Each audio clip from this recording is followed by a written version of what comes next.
وأنا صغيرة كنت فاكرة إن كل الناس بتحب الزهور اللي بتطلع لوحدها بعيدة عن الحديقة، بس اكتشفت إن في ناس بتدوس عليها وهي معدية لمجرد إنها مش في الصف. أول مرة حسيت إن غلط كنت لسه عندي 8 سنين. رسمت رسمة في الكراسة، واحدة ست بجناحات بتطير فوق بيتها. المدرسة قالت لي الناس اللي بتفكر كده بتبقى مش طبيعية.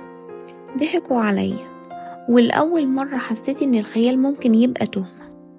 كنت دايما مختلفة بس مش غريبة، أنا بس كنت بحب ألاحظ، أفكر، أسأل أسئلة ملهاش إجابة جاهزة.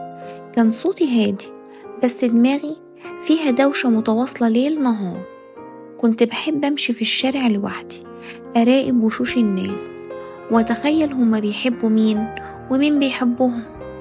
بس مع الوقت بدأت أفهم إن الاختلاف هنا مش حاجة تحترم، دي حاجة لازم تستخبى، تتدفن، تتحبس جوا وش طبيعي وكلام متظبط وطموحات عادية. كبرت وكل سنة كنت بخسر مني حاجة. ضحكتي بقت محسوبة، طريقتي في الكلام اتعدلت، أسئلتي بقيت أكتمها، وبدل ما أسألهم بقيت أسأل المراية. في مرة قررت أقول رأيي في وسط صحابي، رأي بسيط مش هجومي، بس بصولي كأني غلطانة لمجرد إني شايفة حاجة تانية. سكت، ومن يومها بقيت أعمل الصح اللي هما شايفينه حتى لو كنت شايفة غير كده. في البيت كنت البنت اللي مش شبه بنت خالتها، اللي ما بتعرفش تتكلم كويس قدام الناس، اللي دماغها زيادة عن اللزوم.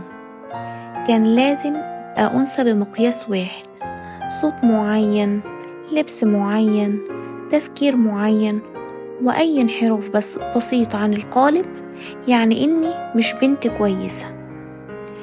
بس انتوا عمركوا سألتوا هو اللي بيفكر أكتر يبقى غلط؟ هو اللي بيمشي في سكة غيركم يبقى ضدكم؟ هو اللي حساس شوية يبقى ضعيف؟ أنا قعدت سنين بلوم نفسي، ليه مش شبههم؟ ليه دماغي بتروح بعيد؟ ليه لما يتكلموا عن البنات الصح أنا ما بلاقيش نفسي في الكلام؟ قعدت أعدل فيا، أقص مني، أخيط طبقات زيادة عشان أغطي الاختلاف اللي جوايا، بس كل ده كان بيخنقني أكتر. حد فيكم جرب يحس إنك بتمثل طول الوقت وإنك ما تعرفش ترجع للنسخة الأصلية لأنك ناسي شكلها أصلا؟ أنا دلوقتي واقفة لوحدي، ماشية على حبل بين صورتين، اللي أنا فعلا واللي انتوا عايزيني أكونها. بقولها للمرة الأولى بصوت مسموع، أنا مش شبهكم ولا عايزة أكون، مش لأني أحسن بس لأني أنا بكل اللي فيا. بس في لحظة كانت شبه الهدوء اللي بيجي قبل العاصفة، قررت أبطل أعتذر. قررت إني مش هخسر بقيتي عشان أكسب رضاهم، إنهم مش مقياسي، وإن قسوتهم ما بتمثلش الحقيقة. رجعت أرسم تاني، مش في الكراسة، لأ، في الحياة. كل تفصيلة بعملها دلوقتي فيها أنا اللي ضاعت من سنين. دخلت مجال كان مستحيل يتقبلني فيه حد، بشكلي، بطريقتي، بس نجحت. مش عشان أقنعتهم، بس لأني بطلت أحاول.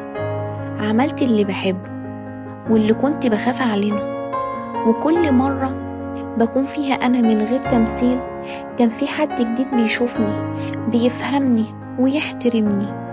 النهاردة ما بقيتش بهرب من اللي كنت عليه، بالعكس بقيت أفتخر بيه، لأن المختلف لما يبطل يعتذر بيبقى أقوى من أي مجتمع. وانتوا لو ما قدرتوش تقبلوني على الأقل بلاش تكسروني، لأن المختلف مش خطر، المختلف مش مجرم، المختلف هو اللي بيخلق الجمال في العالم، بس دايما بيدفع الثمن قبل ما العالم يفهمه.